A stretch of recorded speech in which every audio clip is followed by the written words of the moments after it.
Magandang araw, mga ka-teacher lumaban. Sa ating channel, pag-uusapan natin ang mga mahalagang konsepto sa negosyo, entrepreneurship, management, at iba pang aralin na makatutulong sa ating pag-aaral at sa pag-unawa sa tunay na mundo ng negosyo. Isa sa mahalagang pag-uusapan natin ay ang kahalagahan ng pagtatatag at pagpapanatili ng isang negosyo. Ang negosyo ay hindi lamang tungkol sa pagkita ng pera. Ito rin ay maaaring maging source of jobs, income, at opportunities para sa maraming tao. Halimbawa, ang isang maliit na food business ay maaaring magsimula sa isang tao lamang. Ngunit kapag dumami ang customers, maaaring kailanganin niya ng cook, cashier, assistant, o delivery rider. Sa ganitong paraan, ang paglago ng isang negosyo ay maaaring magbigay ng oportunidad at kabuhayan sa iba.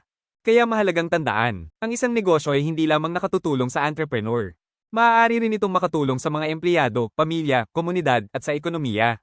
Kaya naman, tara, matuto, mag-isip, at makibahagi sa ating talakayan. Welcome sa Teacher Lumaban, kung saan ang bawat aralin ay ginagawang mas simple, mas malinaw, at mas madaling matutuhan. Commit your way to the Lord, trust also in him, and he shall bring it to pass. Psalm 37 verse 5.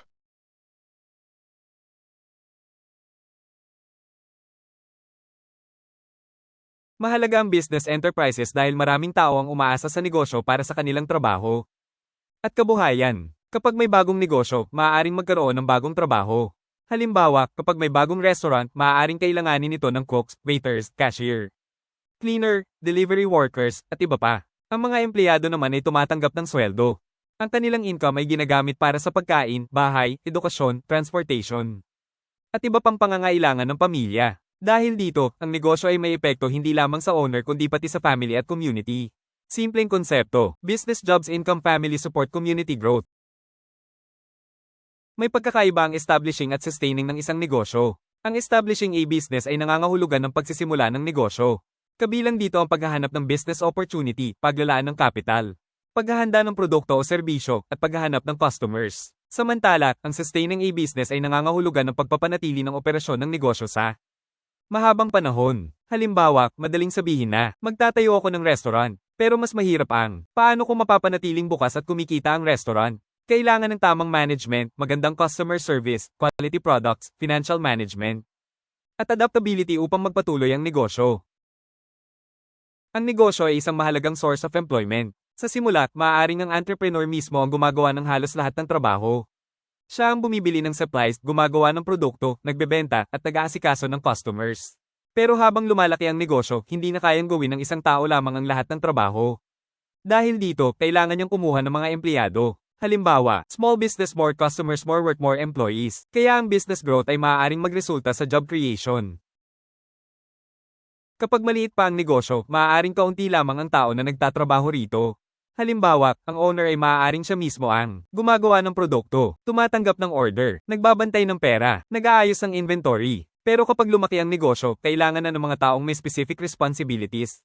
Maaaring magkaroon ng production staff, sales staff, cashiers, delivery workers, accounting staff, marketing staff, assistants. Ipinapakita nito na business expansion can create additional employment opportunities. Isipin natin ang isang taong nagsimula ng maliit na food business. Sa simula, siya lamang ang nagluluto, tumatanggap ng orders, at nagbebenta. Pero kapag dumami ang customers, maaaring hindi na niya kayang gawin lahat ng mag-isa. Kaya kukuha siya ng cook tumutulong sa pagluluto, cashier tumatanggap ng bayad at nagre-record ng sales, assistant tumutulong sa preparation at cleaning, delivery rider naghahatid ng orders sa customers. Dito natin makikita na ang isang maliit na negosyo ay maaaring magkaroon ng multiplier effect sa employment. May malaking epekto ang employment sa isang tao at sa kanyang pamilya. Isa, reduces unemployment. Kapag maraming negosyo, mas maraming opportunities para sa mga taong naghahanap ng trabaho. Dalawa, provides income. Ang empleyado ay tumatanggap ng sweldo na maaaring gamitin para sa pang-araw-araw na pangangailangan. Tatlo, develop skills. Sa trabaho, natututo ang isang tao ng bagong skills at experience.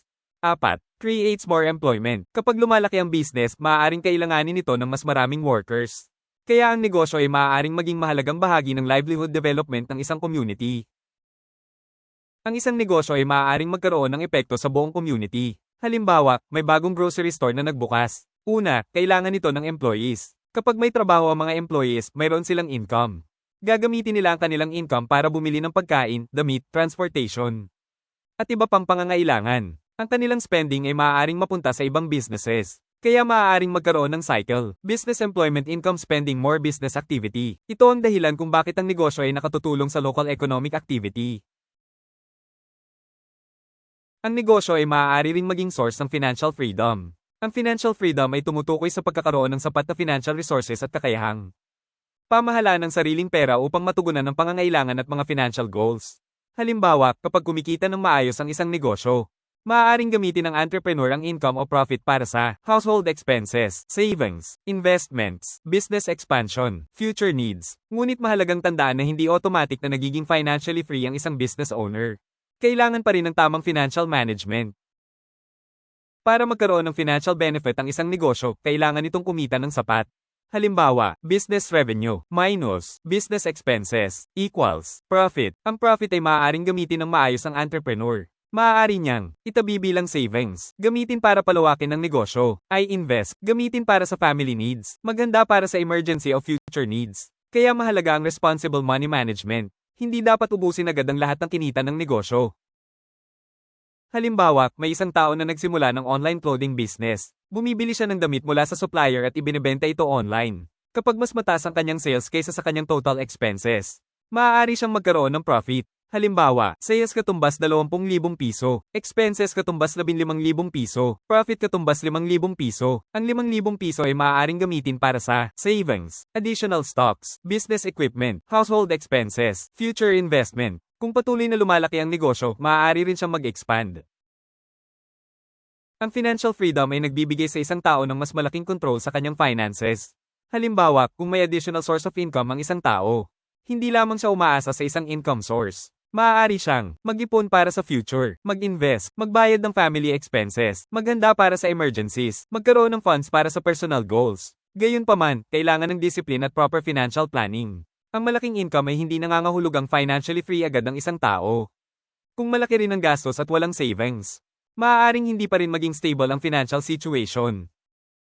Magkaiba ngunit magkakaugnay ang dalawang pangunahing benefits ng negosyo. Ang job opportunities ay mas nakatuon sa mga taong nabibigyan ng employment. Halimbawa, nagkaroon ako ng trabaho dahil nag-expand ang business. Samantala, ang financial freedom ay mas nakatuon sa financial opportunities ng entrepreneur o individual. Halimbawa, nakakapag-ipon at nakakapag-invest ako dahil kumikita ang aking business. Kaya maaaring sabihin, business jobs for others, dagdag income for the owner. Hindi lamang ang entrepreneur ang nakikinabang sa isang negosyo. Owner, maaaring magkaroon ng income, profit, at opportunities para sa business expansion. Employees, nagkakaroon sila ng trabaho, sweldo, skills, at experience. Community, nagkakaroon ng economic activity at employment opportunities. Economy, nakadaragdag ang negosyo sa production, employment, income generation, at economic activity. Kaya ang isang successful business ay maaaring magkaroon ng positive impact sa maraming stakeholders. Hindi sapat na magsimula lamang ng negosyo. Kailangang mapanatili itong operating. Para maging sustainable, kailangan ng business na magbigay ng quality products para manatiling satisfied ang customers. Maayos na financial management para maiwasan ang unnecessary losses. Good customer service para bumalik ang customers. Fair treatment of employees para maging productive at motivated ang workers. Adaptation para makasabay sa pagbabago ng market. Halimbawa, kung nagbago ang preference ng customers, kailangang maging flexible ang negosyo. Maaaring isipin ang business development bilang isang proseso. 1. Establish. Sinisimulan ng negosyo. 2. Manage. Maayos sa pinamamahalaan ng people, money, materials, at operations. 3. Sustain. Pinapanatiling operating ang negosyo. 4. Grow. Kapag naging successful, maaaring palawakin ang business. Kapag lumaki ang negosyo, maaari itong magkaroon ng mas maraming customers, sales, employees, at opportunities. Simple formula. Start, manage well, continue, grow. May dalawang pangunahing ideas na kailangang tandaan. 1. Job opportunities. Ang negosyo ay maaaring magbigay ng trabaho, magbigay ng income, mag-develop ng skills, lumikha ng additional employment. 2. Financial freedom. Ang negosyo ay maaaring magbigay ng income, makatulong sa savings, magbigay ng investment opportunities, makatulong sa financial goals, magbigay ng greater financial independence. Pinakasimpleng konsepto, business katumbas opportunity for employment, dagdag opportunity for income.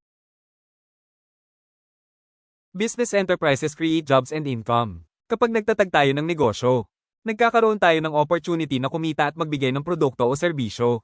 Kapag napapanatili naman natin ang negosyo, patuloy itong makapagbibigay ng employment at income. Kaya mahalaga ang sustainability, hindi sapat na makapagsimula lamang.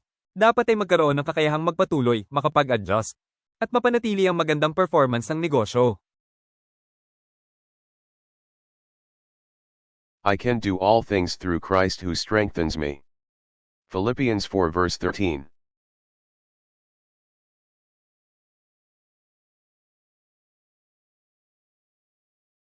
Bago tayo magtapos, pag-isipan natin ang isang mahalagang tanong. Kung magtatayo ka ng sarili mong negosyo balang araw, paano makatutulong ang iyong negosyo sa ibang tao? Bilang mga future entrepreneurs, huwag lamang nating isipin, magkano ang kikitain ko? Mas mahalaga ring itanong, sino ang matutulungan ng aking negosyo? Maaari ba itong makapagbigay ng trabaho, makapagbigay ng magandang produkto o serbisyo, makatulong sa local community, makapagbigay ng income opportunities, makapagbigay ng bagong skills at learning opportunities? Tandaan, ang negosyo ay hindi lamang paraan upang kumita ng pera.